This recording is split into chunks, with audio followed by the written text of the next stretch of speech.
Guys, so today I'm going to talk about like what I saw when I was about to enter my shift, okay, here in as a guardia medica. Usually there are people who come with minor problems, but this was a patient who had to do a blood test, and he and she was here with a relative, and that relative who had an ischemic stroke, but we weren't sure because we didn't have a CT scan yet, since it's important to have a CT scan in order to distinguish whether the stroke was ischemic or hemorrhagic.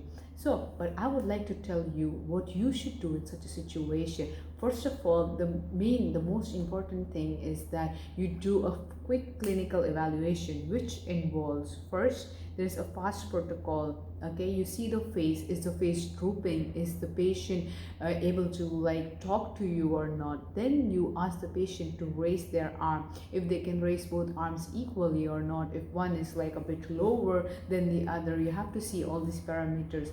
Then speech, you have to also ask them where they are, or like what's their name, and if the speech is slurred or if they can't speak properly. These are all the signs and symptoms of stroke, and once all of them are positive, you call the pronto soccorso, which is 118 118. That's the number of the emergency services wherever you are. Depending on the country, this can vary, but that's the most important step. Also, I would tell you to note down the timing when you saw the patient in that state, because usually if you have to do a thrombolysis in 160 minutes, it's advised. Then you have to check other parameters such as glucose, because hypoglycemia can mimic stroke. If you have a glucometer in a clinic setting, then check it. If it's low, you have to first treat hypoglycemia.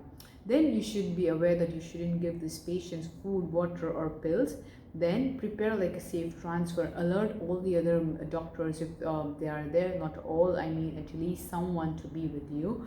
And then you have to document all this. So this is what I saw. Also, the patient, we took the vitals of the patient, and the patient had a blood pressure of 90/60, and the glycemia was under control.